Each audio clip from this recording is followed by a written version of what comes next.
শ্রীরূপ মঞ্জুরি সা শ্রীরতি মঞ্জুরিয়া লবঙ্গ মঞ্জুরি মঞ্জুলালি শ্রীরস মঞ্জুরি সঙ্গে কস্তুরিকা আদি রঙ্গে প্রেম সেবা করি কুতূহলী। কলিযুগ পাবনাবতার পরম করুণা ঘন বিগ্রহ নদিয়া বিহারী শ্রী শ্রী গৌর নিত্যানন্দী অহৈতুকী করুণা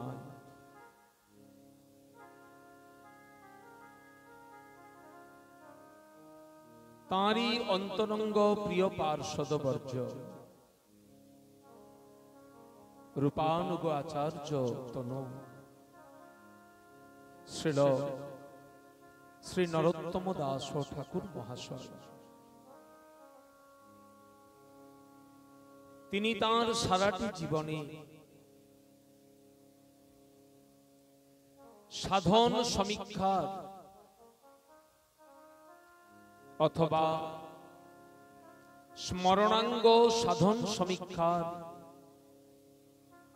নির্যাস রূপে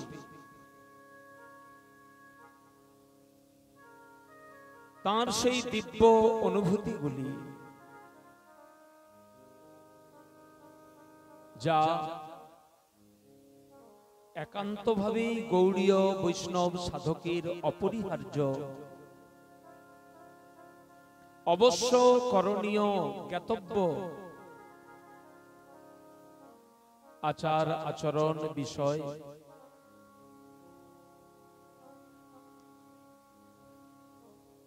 তাঁরই সুসংহত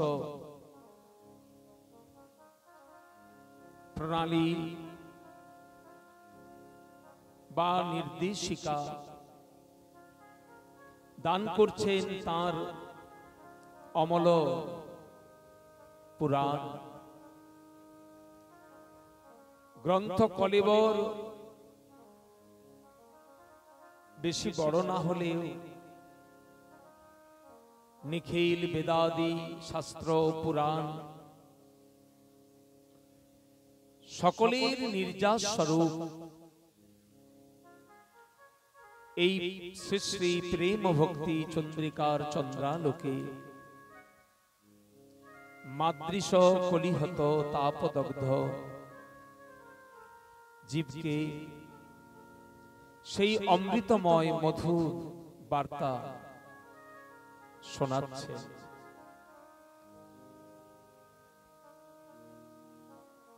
বিষয়বস্তু অনেক বৃহৎ, সে বিষয়বস্তু অনুধাবন করার মতো যোগ্যতা জ্ঞান আমার নাই। তবে ওই যে গতকাল বলেছিলাম, আমাদের শ্রদ্ধেয় মাস্টার মশাই বলেছেন, উনি চেয়েছে যে এই প্রেম ভক্তির আলোচনা একটু হোক, তাই ওনার আদেশকে শিরোধার্য করে ওনার কৃপাকেই অবলম্বন করে আপনাদের চরণধূলিকে আশ্রয় করে গুরু কৃপা অবলম্বনে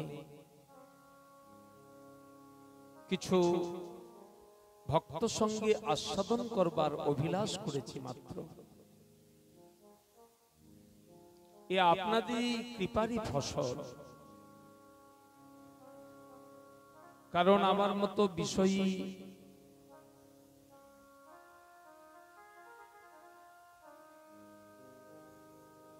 আমার মতো ভজনহীন ব্যক্তির পক্ষে এ জাতীয় তত্ত্ব বলা বা বলতে বসা কারো কাছে এটা কোনোভাবেই সম্ভব নয়। তথাপি আপনারা আদেশ করেছেন, আপনাদের কৃপাকেই পাথেয় করে আমরা সেই প্রেম ভক্তি চন্দ্রিকার এক অপরূপ অভিনব আস্বাদনে ব্রতী হওয়ার প্রয়াসী হয়েছে। গতকালও আমরা এই প্রসঙ্গে কিঞ্চিত আলোচনা করেছিলাম। শ্রীরূপ মঞ্জুরি সার শ্রীরতি মঞ্জুরিয়া লবঙ্গ মঞ্জুরি মঞ্জুলালি শ্রীরস মঞ্জুরি সঙ্গে কস্তুরিকা আদি রঙ্গে প্রেম সেবা করি কুতূহলী। এই প্রেম ভক্তির রাস্তা দুই প্রকার, সাধন দুই প্রকার। বাহ্যে সাধক দেহে করে শ্রবণ কীর্তন, বাইরে সাধনাঙ্গের ভক্তি বিধিপূর্বক, আর মনে নিজ সিদ্ধ দেহ করিয়া ভাবন।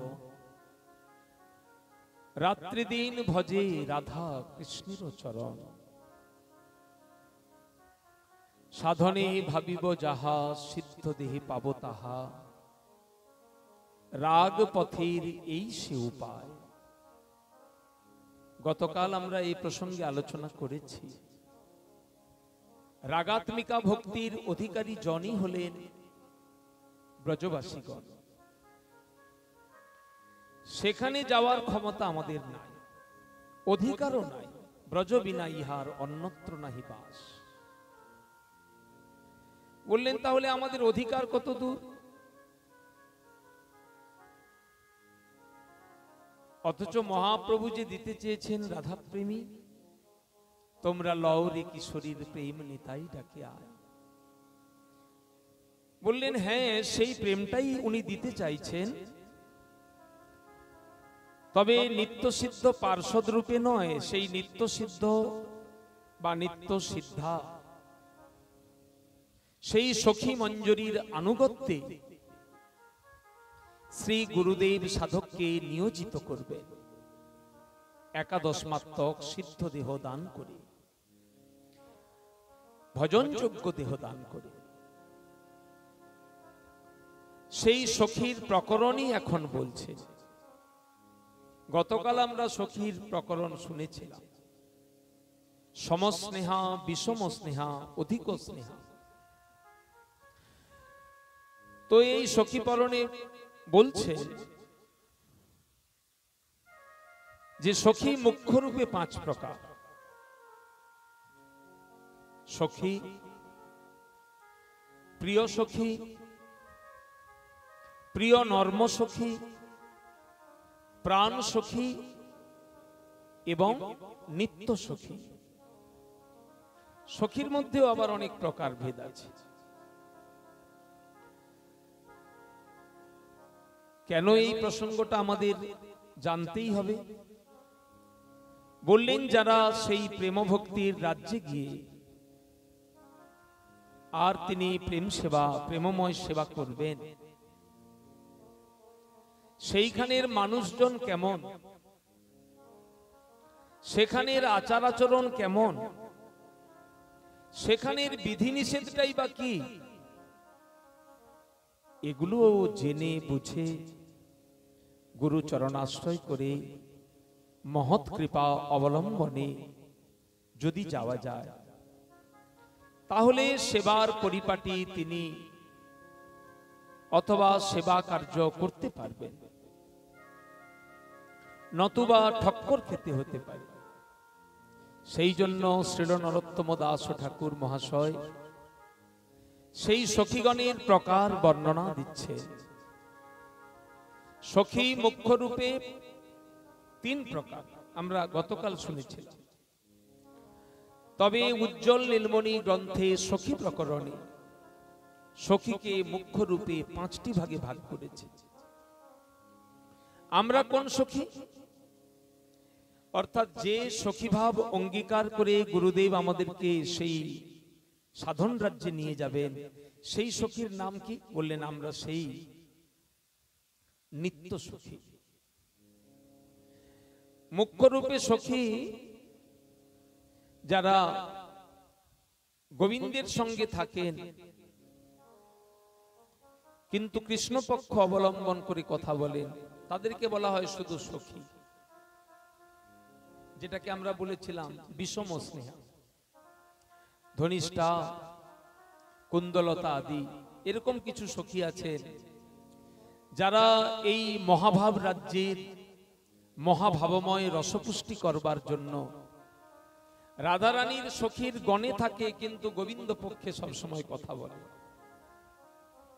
বিপক্ষ নায়িকা না হলে তো রসের উল্লাস হয় না।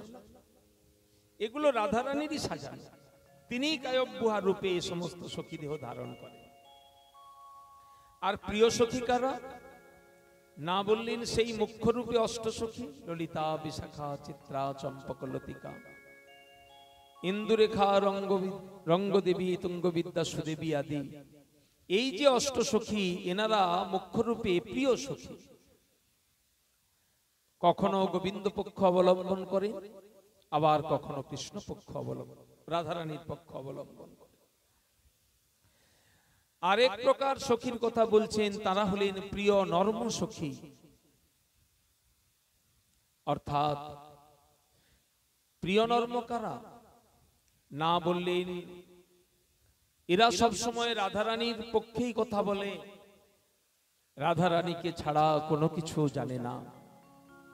যাবতীয় সেবার দ্রব্য রাধারানীর কাছে যায়, রাধারানীর কাছ থেকে গোবিন্দের কাছে যায়, আবার গোবিন্দ কৃপা করে দিতে চাইলেও নেয় না। আগে রাধারানীকে দাও, এইভাবে হাত ফেরি হয়ে যেমন ভাবে গিয়েছিল সেইভাবেই তারা পেতে ভালোবাসে।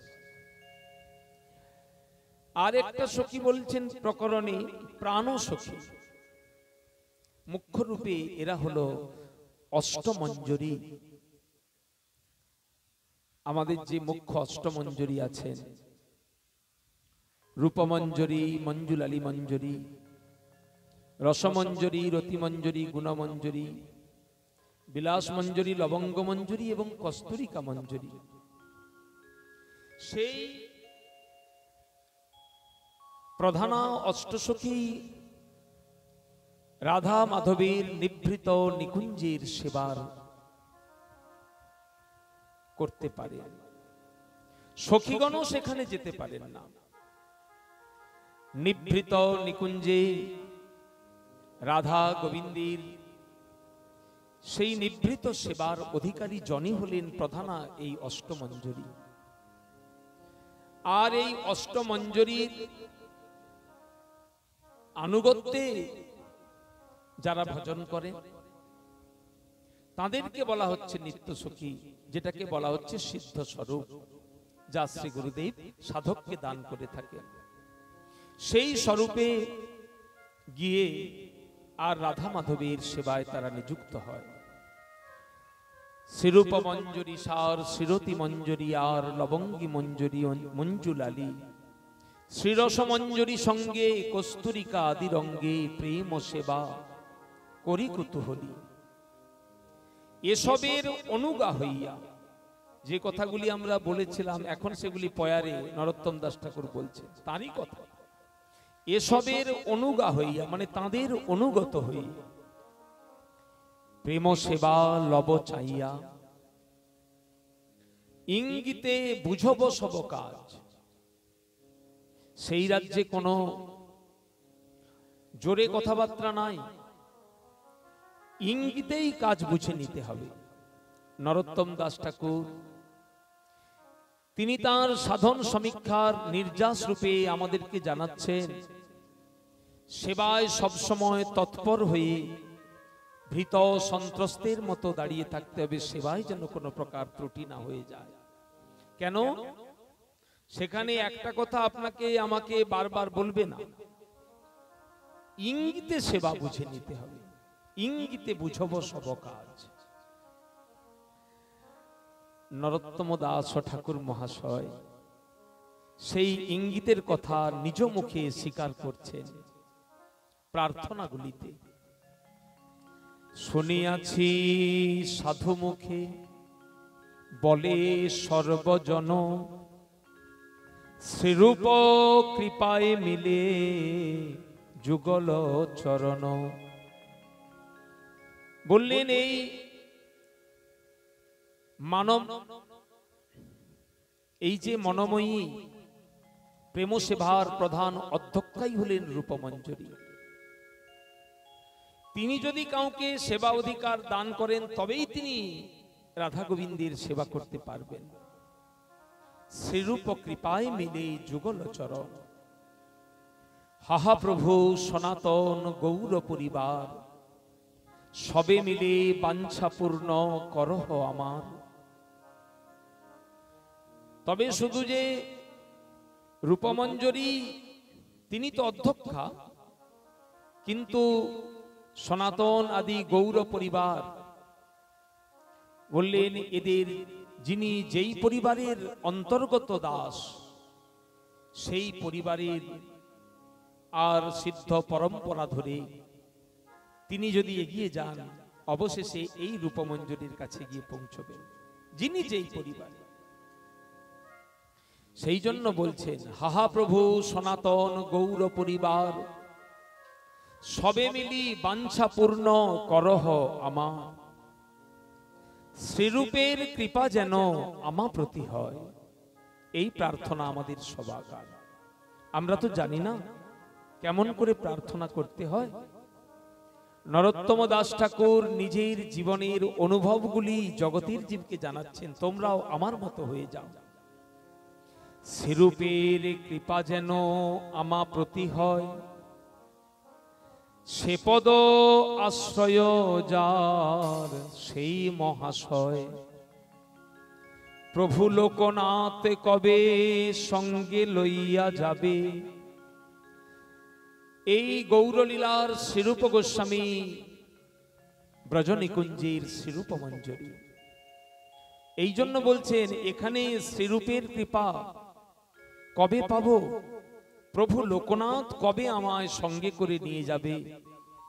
লোকনাথ গোস্বামীকে আমরা সকলেই জানি, নরোত্তম দাস ঠাকুরের শ্রী গুরুদেব। তাহলে উনি সরাসরি শ্রীরূপ মঞ্জরীর কাছে যেতে পারবেন, এই পংক্তির দ্বারা এই বাক্য নির্দেশ করছে। বললেন শ্রীরূপের কৃপাই যখন রাধা গোবিন্দের প্রেমময় সেবার মূল, তাহলে আমি সরাসরি শ্রীরূপের কাছে যাব। বললেন না না, তা হবে না। কবে শ্রী গুরুদেব আমায় হাতে ধরে আর সেখানে নিয়ে যাবে, সেই কথাই বলছে। শ্রীরূপের কৃপা যেন আমা প্রতি হয়, সে পদ আশ্রয় যার সেই মহাশয়। প্রভু লোকনাথ কবে সঙ্গে লইয়া যাবে, শ্রীরূপের পাদ পদ্মে মোরে সমর্পিবে। হেন কি হইবে মোর নর্ম সখীগণে, অনুগত নরোত্তমে করিতে শাসনে। হে গুরুদেব, এমন কি দিন কোনদিন হবে আপনি আমায় কৃপা করে সেই নর্ম সখীগণের চরণতলে নিয়ে যাবেন। সেই মঞ্জরী তিনি রূপমঞ্জরীর হাতে আমাকে সমর্পণ করবে, এই প্রক্রিয়া বলছে। আচ্ছা, যেদিন পৌঁছানো হবে সেদিন কেমন হবে? নরোত্তম দাস ঠাকুরের জীবনে যা হয়েছিল তিনি সেটি বলছেন, ব্যক্ত করছেন। যেদিন প্রথমবার নরোত্তম সিদ্ধ স্বরূপে, তো ওনার নাম চম্পক মঞ্জরী, সেই চম্পক মঞ্জরী স্বরূপে যখন মঞ্জুলালী মঞ্জুরির পেছনে পেছনে আর ওই রাধা গোবিন্দের নিভৃত নিকুঞ্জে সেবা করতে গিয়েছে প্রথমবার, স্বাভাবিক প্রথমবার যদি কোনো জায়গায় যাওয়া যায় একটা মনে ভয় থাকে কিনা, কোথায় কি ভুল হয়ে যাবে। এখানের রীতিনীতি শুনেছি, এখনো দেখি নাই চোখে, একটা ভয় লাগে কিনা, সেই কথাগুলি যেন বলছে। এই নবদাসী বলি শ্রীরূপ চাহিবে, শ্রীরূপ তখন আমার দিকে তাকাবে। শ্রীরূপ নবদাসী বলি শ্রীরূপ চাহিবে, হেন শুভক্ষণ মোর কতদিনে হবে। শীঘ্র আজ্ঞা করিবেন দাসী হেথায়, এখানে এসো। সেবার সুসজ্জা কার্য করহ তরায়। সেই দিন ওই রূপমঞ্জরী আর আমাকে দেখে ইঙ্গিতে ডাক দেবে, এখানে এসো, সেবার কার্য করো। কার কৃপায় আমি সেখানে গেলাম? ওই গুরুদেবেরই কৃপায়, গুরু পরিবারেরই কৃপায়, গুরু রূপা সখী মঞ্জরীর কৃপায় আমরা সেখানে যাব। সেবার সুসজ্জা কার্য করহ তরায়, আনন্দিত হইয়া হিয়া তার আজ্ঞা বলে। পবিত্র মনেতে কার্য করিব তৎকালে। যে আজ্ঞা করবেন কুসুম চয়ন করে নিয়ে এসো। তখন আমি বৃন্দাবনের বনে বনে আর সেই চির বসন্তের দেশে, শুধু তো বসন্ত নয়, একসঙ্গে ষড় ঋতুর সমাহার। ও রাজ্যে কখনো কোনো ঋতুর অভাব হয় না, যখন যাকে প্রয়োজন তখন সেই ঋতুকেই পাওয়া যায়। এদেশে 2 মাস করে 6টা ঋতুতে বিভক্ত, কিন্তু আমাদের ওই যে প্রেমের রাজ্য, যেখানে মহাপ্রভু আমাদেরকে নিয়ে গিয়েছেন বা নিয়ে যেতে চাইছেন, সেই রাজ্যে কখনো ঋতু পরিবর্তন হয় না, সব সময় একত্রে ষড় ঋতু প্রবাহিত হয়। রাধা গোবিন্দের প্রেমময় সেবার সুখবিধানের নিমিত্ত যখন যে ঋতুর প্রয়োজন হন, তখন সেই ঋতু সেখানে প্রকটিত হয়ে সেবা করে। ঘন ঘোর বরিশায় বসন্ত বহিয়া যায়, পিক বধূ গায়ে কলতানে। এখনই গোবিন্দ প্রখর সূর্যের তাপে কষ্ট পাচ্ছে, চাঁদ মুখ ঘেমে গেছে। এখন যদি একটু বৃষ্টি হতো, মনে হয়েছে মাত্র, যদি একটু আকাশের কোণে মেঘ উঠে এই প্রখর গ্রীষ্মের দাবদাহ কে শীতল জলদেশে ঢেকে আর সুশীতল বারিধারা বরিশন করে গোবিন্দকে একটু যদি শীতলতা দান করত, বলল যেই মনে হওয়া এমনি সঙ্গে সঙ্গে আর যোগমায়ার ইচ্ছায় সঙ্গে সঙ্গে আকাশে নবমেঘ এসে দাঁড়িয়ে যায়। নবমেঘ এসে দাঁড়িয়ে কি করে? সেই বৃন্দাবনের বনভূমিতে আর গোচারণরত গোবিন্দের শ্রীঅঙ্গের তাপকে দূরীভূত করবার জন্য ঝরো ঝরো ধারায় ঝরে পড়ে তার। এখন বৃষ্টি হয়েছে, অঙ্গের তাপটা গেছে, মনে হচ্ছে আর যদি বৃষ্টি না হতো, এখনই যদি বসন্ত কাল এসে যেত, কোকিল কুহুতানে ডাক দিত, কেমন হতো? এই যে ভাবা, ঘন ঘোর বরিশায় বসন্ত বহিয়া যায়, এখনই যেন ঘোর বর্ষা, কিন্তু বর্ষা চলে গিয়ে সঙ্গে সঙ্গে নব বসন্তের আগমন। নতুন নতুন পল্লব পুষ্পে সুশোভিত বৃক্ষ বৃক্ষাবলী, ভ্রমর মধুকর গুনগুন গুনগুন করে নতুন সত্য প্রস্ফুটিত ফুলগুলিতে মধুপানে মত্ত হয়েছে। ললিত লবঙ্গ লতা পরিশীলন কোমল মলয় সমীরে। কি অদ্ভুত সেই রাজ্য! ক্ষণে ক্ষণে এখানে রং পাল্টায়, ক্ষণে ক্ষণে এখানের বাতাস পরিবর্তন হয়, ক্ষণে ক্ষণে এখানে আনন্দের বন্যা বয়ে যায়। সেইখানে গিয়ে আর আমি কুসুম চয়ন করব, এনে মালা গেথে যুগল কিশোরের গলায় দেব।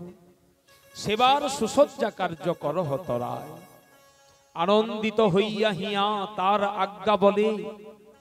পবিত্র মনেতে কার্য করিব তৎকালে। সেবার সামগ্রী রত্ন থালাতে করিয়া সুবাসিত বাড়ি স্বর্ণ ঝাড়িতে পুরিয়া। এখনি সুবাসিত বাড়ি তৃষিত যুগলের আর বদনের রাধারানী গোবিন্দকে জলপান করাবে, সেই সুবাসিত বাড়ি প্রস্তুত করে আর আমি সেখানে ধরব। সেবার সামগ্রী রত্ন থালাতে করিয়া, সুবাসিত বাড়ি স্বর্ণ ঝাড়িতে পুরিয়া, দোহার সম্মুখে লয়ে দিব শীঘ্র গতি, নরোত্তমের দশা কবে হইবে এমতি। কবে আমাদের সেদিন হবে, কবে হবে জানি না। তবে ওই যে একটা কথা বলেছিলাম, মহাজন বলেন যে আমার কথা রাধারানী বলেছেন যে আমার কথা শুনে যে আমার মতো হয় সে। অতএব এই কথা নিরন্তর রহুমোর বুকে, একে নিরন্তর যদি আমরা অনুশীলন করি, অবশ্যই ভক্ত সঙ্গে, মহৎ সঙ্গে, সজাতি আশয় স্নিগ্ধ সাধু সঙ্গে যদি আমরা নিরন্তর একে মন্থন করি, বললেন কে বলতে পারি এই নিত্য একে মন্থন করতে করতে অবশ্যই একদিন না একদিন এই সেবার রাজ্যে সাধক যেতে পারবে। তার সুস্পষ্ট নির্দেশিকা এই রকম ভাবে দিচ্ছেন নরোত্তম ঠাকুর মহাশয়। আমি থালাটা ধরে কি করব, সেবার সামগ্রী নিয়ে ধরে দিয়েছি রাধা গোবিন্দের কাছে। এখন সেরূপ পশ্চাতে আমি রহিব ভীত হইয়া, উনি তো সেবার অধ্যক্ষা, তার পেছনে আমি দাঁড়িয়ে থাকবো। এরপরে কি আজ্ঞাটা হবে, ললিতা বিশাখায়াদি যত সখী বৃন্দ। এই ললিতা কে? স্বরূপ দামোদর, এখানে রায় রামানন্দ, তেমনি রূপ গোস্বামী তো রূপমঞ্জরি, সেই রূপমঞ্জরির আনুগত্যে, সখীরও আনুগত্য, যিনি যেই পরিবারের সেই পরিবারের সখীও আছে, আবার মঞ্জরিও আছে। সুতরাং সেই সখীর মঞ্জরির আনুগত্যে শিরূপ পশ্চাতে আমি রহিব ভীত হইয়া, দোহে পুন কহিবেন আমা পানে চাইয়া। যখন আমি রূপের পেছনে দাঁড়িয়ে থাকবো, দুইজন আমার দিকে তাকাবে। সে রাজ্যটা কেমন? বৃন্দাবন রম্যস্থল, সেই রমণীয় বৃন্দাবন ভূমিতে, অষ্টদলে বিভক্ত পদ্মের মতো ভূমিতে, যার মণিকর্ণিকায় শ্রী রাধা মাধব বিরাজমান, গান্ধর্বিকা রাধা এবং রাধা সহ রাধা গোপীনাথ, চতুর্দিকে অষ্টদলে অষ্টসখী বিরাজমান। সেই রাজ্যে গিয়ে আমি রূপমঞ্জরির পেছনে দাঁড়িয়ে থাকব। সদয় হৃদয় দোহে কহিবেন হাসি, কোথায় পাইলে রূপ এই নবদাসী। রূপমঞ্জরি আমাকে দেখে, রাধারানী আমাকে দেখে রূপমঞ্জরিকে জিজ্ঞেস করবেন, কোথায় পেলে এই নবদাসীকে, কোথায় পাইলে রূপ এই নবদাসী। শ্রীরূপ মঞ্জরি তবে দুহু বাক্য শুনি, তখন সেই দুজনের কথা শুনে মঞ্জুলালী উত্তর দিচ্ছেন, মঞ্জুলালী আনি দিল মোরে এই নবদাসী। এই নতুন দাসীকে আজকে মঞ্জুলালী আমার কাছে এনে দিয়েছে। অতি নম্র চিত্ত আমি ইহারে জানিল। এর সঙ্গে কথাবার্তা বলে দেখলাম এর চিত্তটা খুব নর্ম, সেবার জন্য সর্বদা উৎসুক। অতি নম্র চিত্ত আমি ইহারে জানিল, সেবা কার্য দিয়া তবে হেথায় রাখিল। দেখলাম এ সেবার যোগ্য, তাই আমি বিচার করে একে সেবা কার্যে নিযুক্ত করেছি। হেন তত্ত্ব দোহাকার সাক্ষাতে কহিয়া, নরোত্তমে সেবায় দিবে নিযুক্ত করিয়া। কিভাবে আমরা সেই মঞ্জরীর আনুগত্য ধারণ করে রাগানুগীয় পথে যাব, তার একটা অপূর্ব নির্দেশিকা এখানে দান করছে নরোত্তম দাস ঠাকুর মহাশয়। রূপে গুণে ডগমগী সদা হব অনুরাগী, বসতি করিব সখী মাঝ। বৃন্দাবনে দুইজন চতুর্দিকে সখীগণ, সময় বুঝিয়া রস সুখে।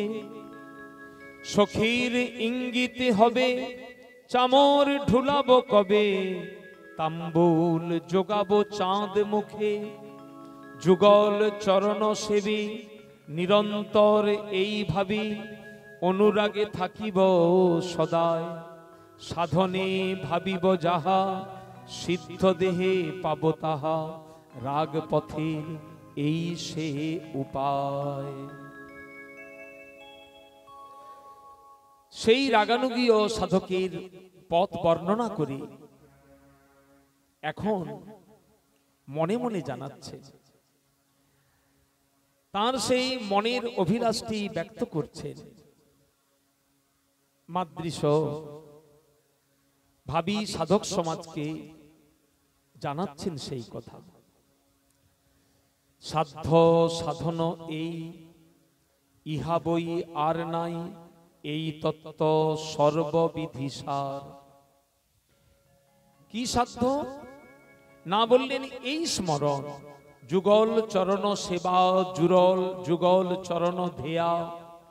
যুগলেই মনের প্রীতি। যারা এই প্রেমময় রাজ্যে যাবে, তাদের হৃদয়ে সবসময় যেন এই যুগলের রূপ, গুণ, লীলা, সেবা, এইগুলি যেন সতত তার হৃদয়কে নাচিয়ে তোলে। তার জন্য নরোত্তম দাস ঠাকুর মহাশয় পরবর্তী পয়ারে সাধক কিভাবে রাধা মাধবের রূপটাকে চিন্তন করবেন, আমরা তো জানি না কেমন তার রূপ, কি করে তাকে ধরব। তিনি যে অব্যক্ত, তিনি যে ব্যাপক বিভূতত্ব, এ জগতের কোন রূপ কি তার জন্য যথেষ্ট? মহাজন বলছেন না, আমি কি রূপ হেরিনু মথুর মূরতি, প্রীতি রসের সার হেন লয় মনে, এতিন ভুবনে তুলনা নাহি কোয়া। তাকে কার সঙ্গে তুলনা দেব? বলে তার তুলনা তারি সাজে, তার তুলনা তিনি। এ জগতের কোনো কিছুর সঙ্গেই তার তুলনা দেওয়া যায় না।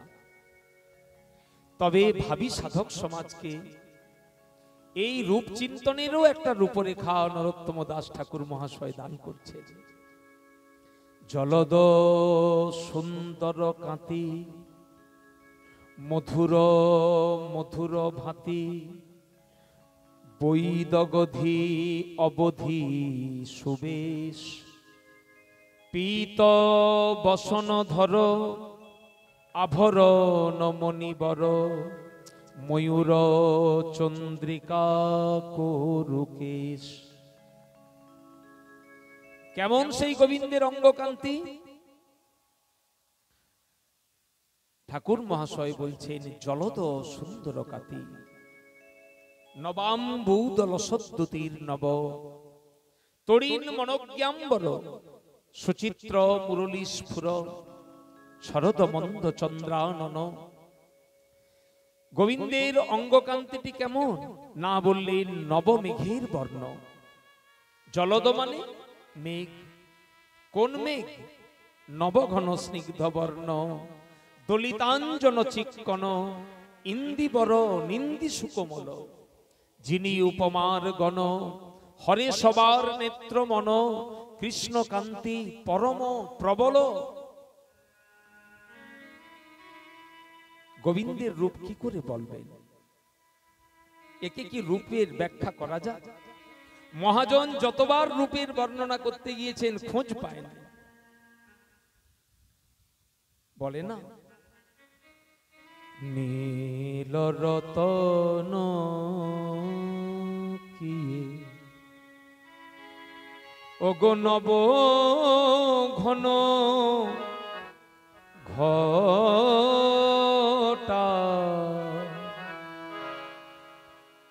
নীল রতন কি। আচ্ছা, গোবিন্দের বর্ণটা কি নীলকান্ত মণির মতো, নীল রতন? বললেন না না, নীলকান্ত মণি হবে কেন? হ্যাঁ, দেখতে অনেকটা সেরকম, কিন্তু হচ্ছে না, মন ভরছে না। ওই জন্য কি বললেন? নব ঘন ঘটা। আষাঢ়ের প্রথম বরষ, তার প্রাক্কালে যখন সাদা মেঘ কালো মেঘে ঝেয়ে যায়, সেই যে নবীন মেঘের যে উদয়ে আকাশের সুষমা হয়, সেই মেঘপানে তাকালে যেমন নয়ন শীতল হয়ে যায়, এই গোবিন্দের অঙ্গকান্তির সঙ্গে নবমেঘের কিছু সাদৃশ্য আছে।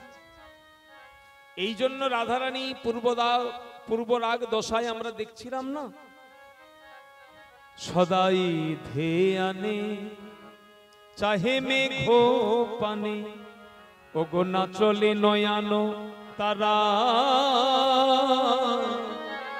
ওগো বিরতি আহারে রাঙা বাস পরে, যে মতি যোগিনী পারা,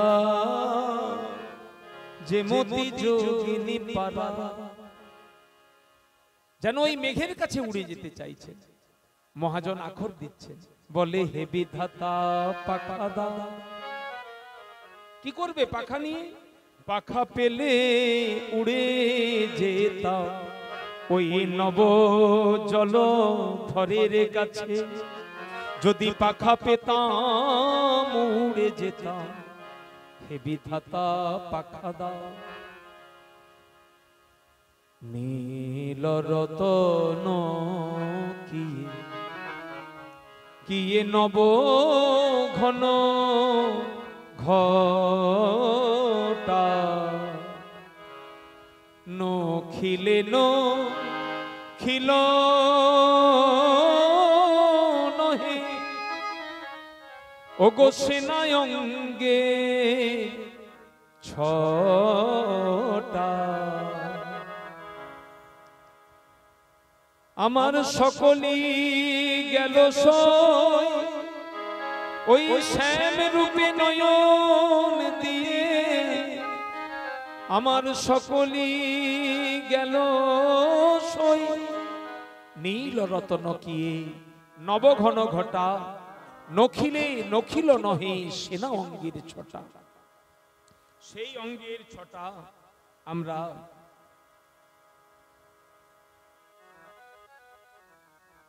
পদকর্তা কুল খুঁজে পাচ্ছেন না, কি রূপের তার বর্ণনা করবে?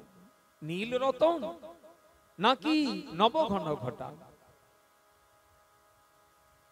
ওই যে বলছেন না, নবঘন স্নিগ্ধ বর্ণ দলিতাঞ্জন চিক্কণ, ইন্দিবর নিন্দি সুকমল। আচ্ছা, একরকম বর্ণনাই তো বলতে পারত, এতগুলি উপমা দিচ্ছেন কেন? নবঘন মানে মেঘ, নবঘন স্নিগ্ধ বর্ণ। মেঘের মধ্যে কি আছে না? নতুন মেঘের দিকে তাকালে যেমন নয়ন জুড়িয়ে যায়, একটা আলাদা রস পাওয়া যায় কিনা, নয়নের যেন আনন্দ বর্ধন করে। কিন্তু মেঘের মধ্যে তো চাকচিক্য নেই, মেঘের মধ্যে রস আছে, রসময় স্বরূপ আছে, কিন্তু চাকচিক্য নেই। কিন্তু আমার গোবিন্দের বর্ণ যে অত্যন্ত চাকচিক্যময়, 24.5 চন্দ্রের উদয় হয় যার দেহে, সেদিনকে আপনারা শুনেছিলাম, কৃষ্ণ মুখ দ্বিজ রাজরাজ, কৃষ্ণ বপু সিংহাসনে বসি রাজ্য শাসনে, সঙ্গে করে চন্দ্রেরও সমাজ। গোবিন্দের বদনটি তো একটি চন্দ্র, এত চাকচিক্যময়, দুই গণ্ড সুচিক্কণ, দুটো গাল, কপোল, মনে হয় যেন দুইখানা পূর্ণ চন্দ্র, এত চাকচিক্যময়। ললাট অষ্টমী ইন্দু, তাহে চন্দনেরও বিন্দু, সেহ এক পূর্ণ চন্দ্র গণি। এই 4.5 চন্দ্র, বদনটি এক চন্দ্র, 2 গণ্ড, আর ললাটে এক চন্দনের বিন্দু, 4 চন্দ্র, আর ললাটটিকে বলা হয়েছে অষ্টমী ইন্দু, আধখানা চাঁদ। করনখ চন্দ্রগণ 5 5 10, বংশী উপর করে নর্তন, বাঁশরীর গান যার ফল। আর পদনখ চন্দ্রগণ তলে করে নর্তন, এখানেও 10খানা চাঁদ, তাহলে 10 10 20, আর 4.5 24 চন্দ্রের উদয়। গোবিন্দের অঙ্গের মধ্যে এত চাকচিক্য যে ঘনে ঘনে সেখানে চন্দ্রকে অনুভূত করা যায়। মেঘের মধ্যে শীতলতা আছে, মেঘের মধ্যে স্নিগ্ধতা আছে, কিন্তু চাকচিক্য নেই। এই জন্য কবিরাজ গোস্বামী বর্ণনা দিচ্ছেন গোবিন্দ লীলামৃতে, নবঘন স্নিগ্ধ বর্ণ, ওই নবাম্বুত লসদ্যুতির নবতরীণ মনজ্ঞাম্বর। এই শ্লোকেরই ব্যাখ্যা মাধুরী করছে। নবঘন স্নিগ্ধ বর্ণ দলিতাঞ্জন চিক্কন।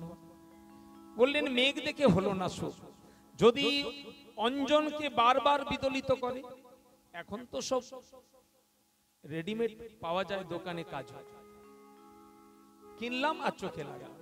আগেকার দিনে আমাদের মায়েরা যখন শিশুকালে দেখেছি কাঁঠালের পাতাতে করে আর আগুনের মধ্যে সেই কাজল ধরে এবার তেল দিয়ে বারবার বিদলিত করে, বারবার ঘষে ঘষে। বলে কেন একবার ঘষলে হয় না তেল? না, বললেন না, যতবার বিদলিত করা যায় এই চন্দনকে তৈলের সঙ্গে, তার চাকচিক্যময় দশা তত উৎকৃষ্ট হয়। বললেন এইরকম কোটি কোটি বার বিদলিত চাকচিক্যের যে কজ্জলের যে চাকচিক্য, যদি এই মেঘের স্নিগ্ধতার সঙ্গে যোগ করা যায়, শব্দটা আমরা আরেকবার আস্বাদন করব। কোটি কোটি বার ধরে বিদলিত কজ্জলের চাকচিক্যকে যদি নবমেঘের স্নিগ্ধতার সঙ্গে মিশিয়ে দিতে পারত বিধাতা, বলে তাহলে বোধহয় কিছুটা গোবিন্দের বর্ণনা, রূপের বর্ণনা, তার অঙ্গের কান্তির কিছুটা মিল হতো। বললেন সবই তো হলো, কিন্তু কোমলতা পাচ্ছি না তো। স্নিগ্ধতা পেয়েছি, রস পেয়েছি, চাকচিক্য পেলাম, কিন্তু কোমলতা। তখন দৃষ্টান্ত দিচ্ছেন, এর সঙ্গে যদি ইন্দিবর নিন্দি সুকোমল, ইন্দিবর মানে সদ্য প্রস্ফুটিত নীল পদ্ম, ইন্দিবর মানে পদ্ম ফুল, নীল পদ্ম ফুল, কোকোনদ মানে রক্ত পদ্ম, আর ইন্দিবর মানে নীল পদ্ম। ওই নীলা রঙের যে পদ্ম যখন সরোবরে প্রস্ফুটিত হয়, অনেকদিন ধরে নয়, সদ্য প্রস্ফুটিত এই মাত্র পদ্মটা ফুটেছে, তবে এই পদ্ম ফুল ফুটলে হবে কি? এই পদ্ম ফুল তো চির সময় তো একই রকম থাকে না। যেই সূর্য অস্তা চলে যায়, পদ্ম তার সেই কি করে পদ্মের পাপড়িগুলোকে বুঝিয়ে ম্লান হয়ে যায়, হয় কিনা? পরের দিন আর সেই পদ্মের, সেই সদ্য প্রস্ফুটিত পদ্মের যে অপরূপ শোভা, ওটা পরের দিন আর খুঁজে পাওয়া যায় না। বললেন ওই সদ্য প্রস্ফুটিত নীল পদ্মের যে কোমলতা, 1000 পদ্মের পাপড়িকে নিয়ে যদি একটা সুচ চালানো যায়, যেমন মনে হয় একটাই পাতা ছেদ করলো, এত কোমল। বললেন আমার গোবিন্দের অঙ্গকান্তি এই নবজলধরের সঙ্গে, শতবার বিদলিত কজ্জলের চাকচিক্যের সঙ্গে যদি এই ইন্দিবর রূপী নীল পদ্মের কোমলতা বিধাতা দান করতে পারত, আমার গোবিন্দের অঙ্গের বর্ণনা কিছুটা আমরা পেতে পারি। তবে দেখো, এই পদ্ম ফুল তো চিরকাল সরোবরে ফুটে থাকে না, সেই জন্য তুলনা দিচ্ছেন তাহলে ইন্দ্রনীলমণি। নীলমণি যেমন সব সময় সমানভাবে সমপ্রভ, এই রকম গোবিন্দের অঙ্গকান্তি, নবঘন স্নিগ্ধবর্ণ দলিতাঞ্জন চিক্কণ, ইন্দিবর নিন্দি সুকোমল, জলদ সুন্দর কাতি মথুর মথুর ভাতি, বৈদগধি অবধি সুবেশ। এ জগতে মহাজনের পদে আমরা বেশি তার বর্ণনা কালো বলেই জানি। চিকন কালিয়া রূপ মরমে লেগেছে গো, ধরনে না যায় মরহিয়া, কত চাঁদ নিঙাড়িয়া মুখানি মেজেছে গো, আর তাহে কত সুধা দিয়া। চিকন কালিয়া রূপ মরমে লেগেছে গো। এ জগতের কালো তো আমাদের মনে লাগে না, কিন্তু গোবিন্দের এই কালো এমন কালো, এই কালো মানুষ যেখানে থাকে জগৎ সেখানে আলো হয়ে যায়। এ এমন কালো যে এই কালো যদি অন্ধকার ঘরে থাকে, অন্ধকার ঘরকেও আলোকিত করে দেয়। তাহলে কেমন কালো? চিকন কালিয়া রূপ মরমে লেগেছে গো। রাধারানী বলছেন, সখীরে তোরা তো বলিস সে কালো, কিন্তু আমার কি মনে হয় জানিস? চিকন কালিয়া রূপ মরমে লেগেছে গো, ধরনে না যায় মরহিয়া। ওই রূপ দেখলে আমার হৃদয়কে আমি ধরে রাখতে পারি না, সব ভুলে যায়, আমার সব টালমাটাল হয়ে যায়, বেসামাল হয়ে যায়, আমি নিজে স্থির থাকতে পারি না। ধরনে না যায় মরহিয়া, কি মনে হয় জানিস? ওই মুখটাকে যেন বিধাতা কত চাঁদ নিঙাড়িয়া মুখানি মেজেছে গো, আরে তাহে কত সুধা দিয়া। কত চাঁদের সুধা, একটা চাঁদ নয়, শত শত চাঁদের সুধাকে। চন্দ্রের মধ্যে কি থাকে? সুধা। দেখবেন না, আমাদের এদেশে একটা কথা আছে, জ্যোৎস্নার সময় যদি শস্য ফলে, মানে ধানটা যদি ফলে, যে কোনো দানা শস্য যদি চন্দ্রালোকে বিকশিত হয় বা ফুলে ওঠে, তখন কি হয় না, দানাটা খুব পুষ্টি হয়। কেন? ওই চন্দ্রের আলোকের মধ্যে সুধা থাকে, ওই চাঁদের সুধা শস্যের মধ্যে প্রবিষ্ট হয়ে সেই শস্যটাকে সুপুষ্ট সুস্বাদু অমৃতময় করে তোলে। তো বললেন কত একটা চাঁদ নয়, শত শত চাঁদের সুধাকে নিয়ে বিধাতা যেন সেই কালো অঙ্গকে মার্জন করে করে এমন চাকচিক্যময় করেছে। চিকন কালিয়া রূপ মরমে লেগেছে গো, ধরনে না যায় মরহিয়া, কত চাঁদ নিঙাড়িয়া মুখানি মেজেছে গো, আর তাহে কত সুধা দিয়া। এই সেই গোবিন্দের রূপের বর্ণনা দিচ্ছেন। জলদ সুন্দর কান্তি মধুর মধুর ভাতি, বৈদগধি অবধি সুবেশ। বললেন এই রূপটা কি কারোর সঙ্গে তুলনা করা যায়? মহাজন উপমা দিতে গিয়ে হেরে গিয়েছে, খুঁজে পাচ্ছেন না, একটা বললে একটা কম পড়ে যায়। শেষে বললেন বৈদগধি অবধি সুবেশ, তোমার উপমা তুমি তো প্রভু, তোমার রূপ একমাত্র উপমা বলতে জগতে তুমি। এই জন্য গোবিন্দের সেই রূপ হলো অসমর্থ রূপ মাধুর্য, যার সমান বা ঊর্ধ্বে কোনো রূপ হতে পারে না। সেই রূপ নহে নারায়ণে, নারায়ণের মধ্যেও এই রূপ নাই।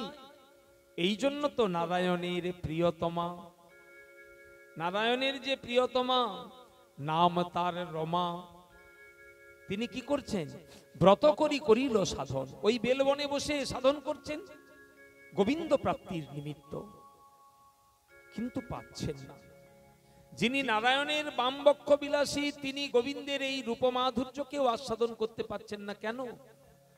বললেন আসলে এই রূপটিকে আস্বাদন করতে গেলে স্বতন্ত্রতা থাকলে হবে না। যদি আমি নিজে মনে করি আমি এই রূপ আস্বাদন করব, বললে হবে না। বলে তাহলে কিভাবে হবে?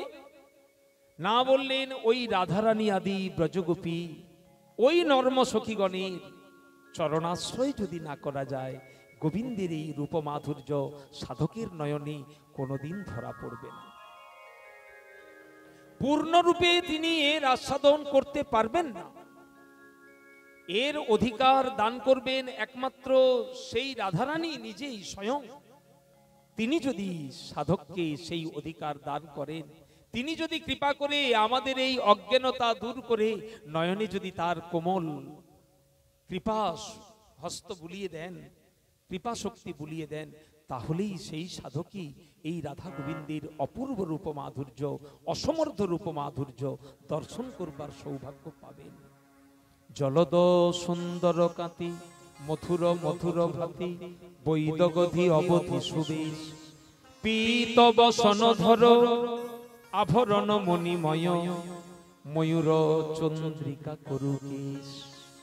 আহা, এখন অঙ্গের বর্ণনা দিচ্ছেন, অঙ্গের রূপের বর্ণনা দিয়ে এখন দিচ্ছেন বসনের বর্ণনা। কেমন বসনটা আবার পড়েছে? নবাম্বুদ লসদ্যুতির তরিণ মনোজ্ঞাম্বর, তড়িৎ বর্ণের অম্বর ধারণ করেছে। গোবিন্দ দাস পদাবলিতে বলছেন না, অরুণিত চরণে রণিত মণি মঞ্জির আধো আধো পদ চলনী রসাল।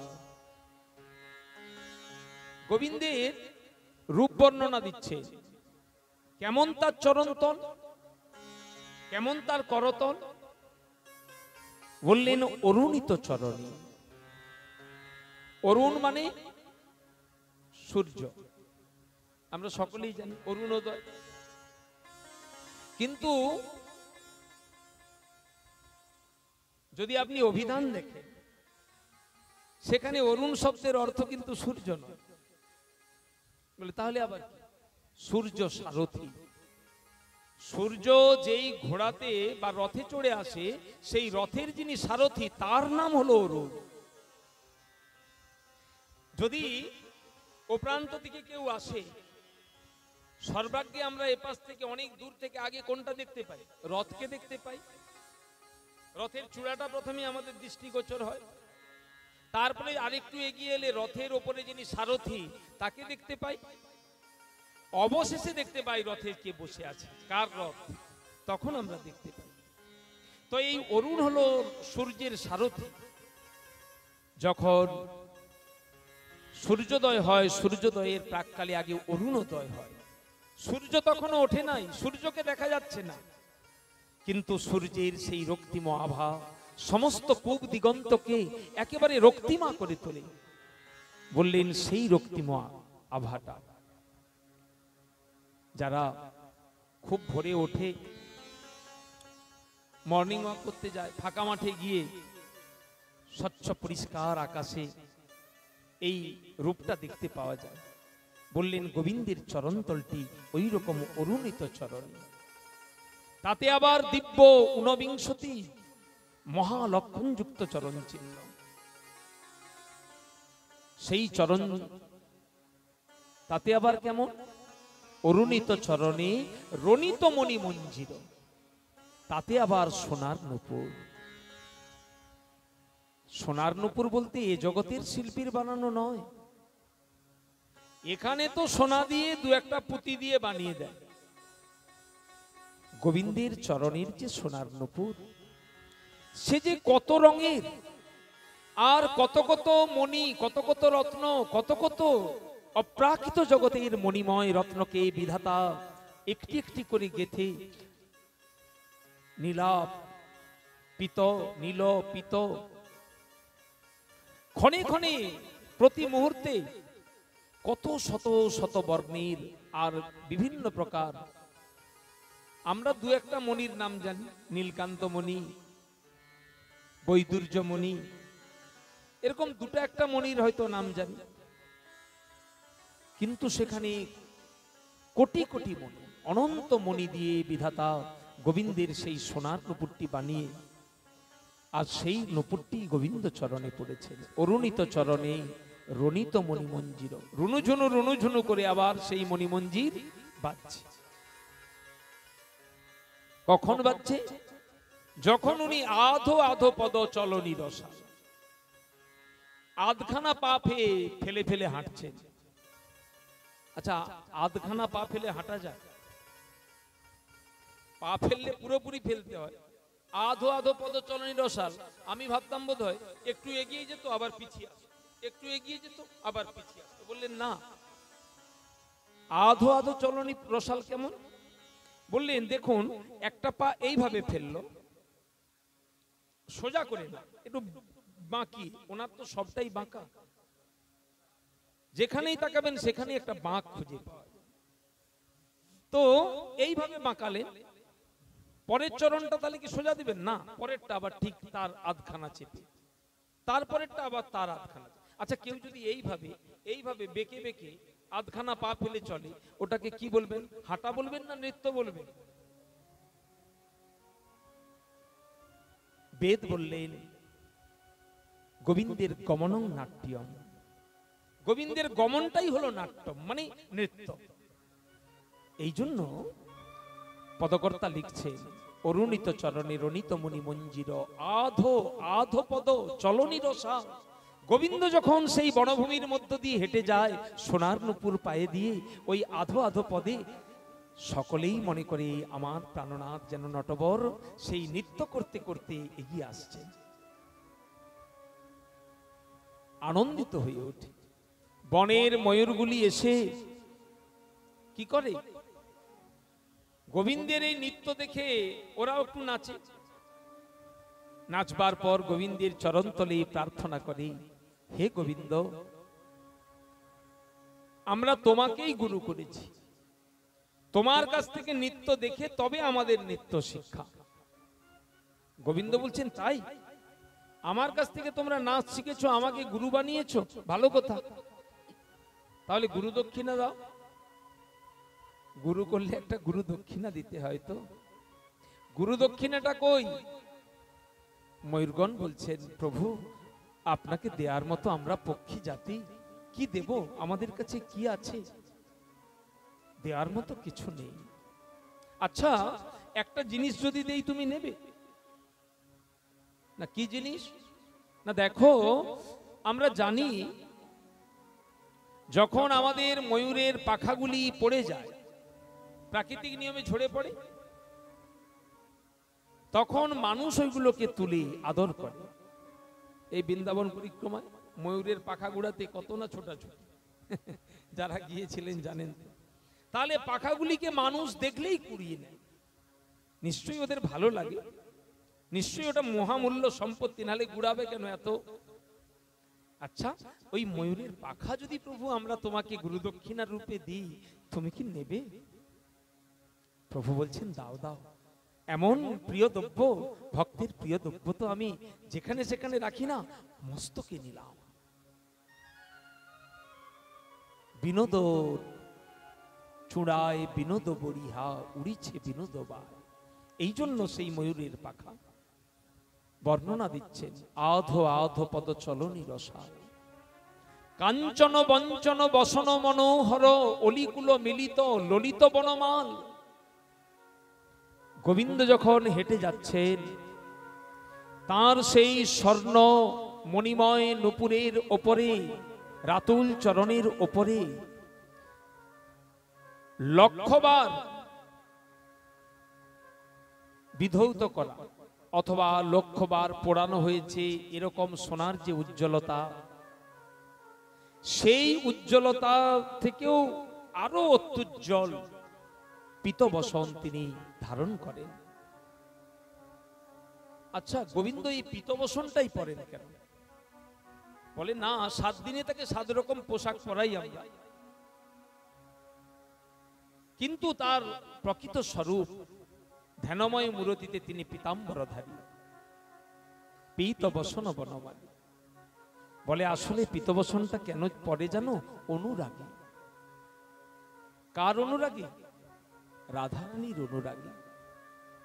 আমাকে তো সবাই কালো বলে, আর রাধারানী আমার স্বর্ণবর্ণা। আমি যদি ওর অঙ্গের বর্ণটা আমি পেতে পারতাম,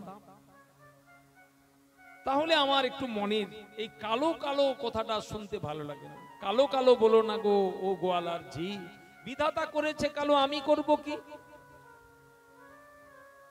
আমাকে যদি বিধাতা কালো করে নির্মাণ করে তো আমি কি করব? এই জন্য মনে খুব বাসনা, যদি আমার বর্ণটা একটু সোনার বর্ণ হতো। এখন বর্ণ তো পাওয়া যাবে না, ওই জন্য সব সময় স্বর্ণবর্ণ ওই রাধারানীর বর্ণের পোশাকটা পরি। যদি কোনোদিন রাধার ভাবকান্তি অঙ্গীকার হয়ে আমি গৌর হতে পারি, তাহলে সেদিন আমার সার্থকতা হবে। এই জন্য তিনি এই পীতবসনটা পড়েছেন। আধো আধো পদ চলনি রসাল, কাঞ্চন বঞ্চন, কাঞ্চন মানে সোনা, কাঞ্চনকেও বঞ্চনা করে, কাঞ্চনের কান্তিকেও পরাভূত করে গোবিন্দের সেই বসন। কাঞ্চন বঞ্চন বসন মনোহর, অলিকুল মিলিত ললিত বনমাল। আবার বনফুলের যে গাঁথামালা সখী গেথে গলায় পরিয়ে দিয়েছেন ওই বনভ্রমণের কালে। বললেন রাশি রাশি মধুকর ভ্রমর এসে গোবিন্দের সেই বৈজয়ন্তী মালাকে আশ্রয় করে কি করছেন না, সেখানে এসে বসে বসে গুনগুন গুনগুন গুনগুন গুনগুন করে গান গাইছে। আরে বনে বনে ঝাঁকে ঝাঁকে ফুল ফুটে আছে। আচ্ছা বলুন তো, যেখানে গাছে ফুল ফুটে থাকে ওই ফুলটার মধ্যে মধু পাওয়া যায় না? যে ফুলটা তুলে নিয়ে এসে মালা গেঁথেছি ওই মালার মধ্যে মধু পাওয়া যায়? পাওয়া যায় কি? পাওয়া যায় না। সদ্য প্রস্ফুটিত ফুলই হলো মধুর মূলাধার, ওখানে গেলেই মধু পাওয়া যায়। বৃন্ত থেকে খসিয়ে নিলে আর মধু পাওয়া যাবে না, আপনা আপনি প্রাকৃতিক নিয়মে মধু শুকিয়ে যাবে। ওই ফুল চয়ন করে সখী গেঁথেছেন বৈজয়ন্তী মালা, আর সেই মালা গোবিন্দের গলায় দিয়েছেন। ওখানে কেন রাশি রাশি মধুকর? বললে আসলে এরা এই প্রাকৃত জগতের মধুর অন্বেষণ করছে না, আর এরা কেউ প্রাকৃত জগতের মধুকর ভ্রমর নয়। এরা সব বেদ কল্পবৃক্ষের শাখায় বিচরণকারী যোগী। এতদিন সেখানে নির্বিকার নির্বিশেষ নিরঞ্জন নির্গুণ ব্রহ্মের দেখাশোনা ওই রূপটারই চিন্তন করেছে। কিন্তু আজকের এই বৃন্দাবনের বন্যসজে বনভূমিতে আর সেই নরাকৃতি পরব্রহ্মকে দর্শন করে সেই বেদকল্প বৃক্ষের শাখায় বিচরণকারী বেদ পক্ষী আজকে তারা ছোট্ট ছোট্ট মধুকর ভ্রমরের রূপ ধারণ করে গোবিন্দের গলস্থিত কণ্ঠস্থিত ওই বৈজয়ন্তী মালাকে আশ্রয় করে ঝাঁকে ঝাঁকে তারা ওখানে ঘুরে বেড়াচ্ছে, আনন্দ উপভোগ করছে। বললেন কবিরাজ গোস্বামী বললেন আরো একটা রহস্য আছে। সেটা কি? কুরঙ্গ মদজিদ বাপু পরিমলর মে কৃষ্ণাঙ্গন সকাঙ্গ নলিনাষ্টকে শশী জুতাব জগন্ধ প্রথ মদেন্দু বর চন্দনা গুরু সুগন্ধি চর্চার চিত সমে মদন মোহন তনেতি না সাস্পৃহম। বললেন এ জগতের যত যত রকমের পদ্ম ফুল ফোটে এর বাইরেও 8খানা পদ্ম ফুল গোবিন্দের সবসময় অঙ্গে ফুটে থাকে। 8খানা পদ্ম ফুল, সেটা কোথায়? বললেন গোবিন্দের 2 নয়ন পদ্ম, 2 কর পদ্ম, 2 চরণ পদ্ম, 1 নাভি পদ্ম, 1 বদন পদ্ম বা মুখ পদ্ম। এই অষ্টপদ্ম সবসময় গোবিন্দ অঙ্গে বিরাজমান, যার অপ্রাকৃত গন্ধ এ জগতের গন্ধ নয়।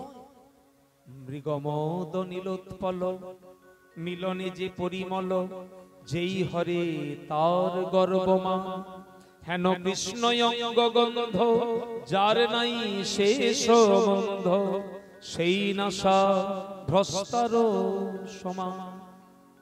মৃগমদ নীলোৎপল মিলনে যে পরিমল যেই হরে তার গর্বমা।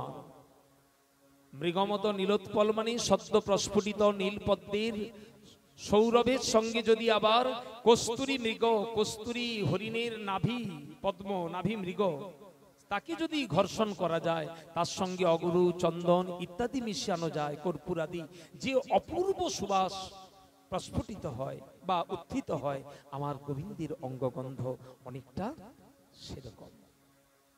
মৃগমদ চন্দন কুঙ্কুম বিলেপন মোহন মূরতি ত্রিভঙ্গ নবীন কুসুমাবলী শ্রীঅঙ্গে শোভয়ে ভালি মধুলোভে ফিরে মত্ত ভৃঙ্গ। এই জন্য মধুর লোভে এই গোবিন্দের অপ্রাকৃত মধু প্রাণী, সেই অপ্রাকৃত জগতের মধুকর, তারা আজকে গোবিন্দের এই মালাকে আশ্রয় করেছে। এর তো অনন্ত আস্বাদন আমি তো জানি না। এ কেবল মহাজনের শোনা কথা, যেটুকু কর্ণে এসেছে সেটুকু উদ্গার করছি মাত্র। অনেক ভুল ত্রুটি হওয়া স্বাভাবিক, রসবোধ নাই। আপনাদের চরণধুলিকে পুনঃ পুনঃ বন্দনা করি আমার আজকের এই কথা মাধুরীর এখানেই দিলাম বিশ্রাম। এখন এর পরবর্তী প্রেম ভক্তি চন্দ্রিকার আস্বাদন আপনারা ভাইয়ের মুখে করবেন। নিতাই গৌর প্রেমানন্দে হরি হরি।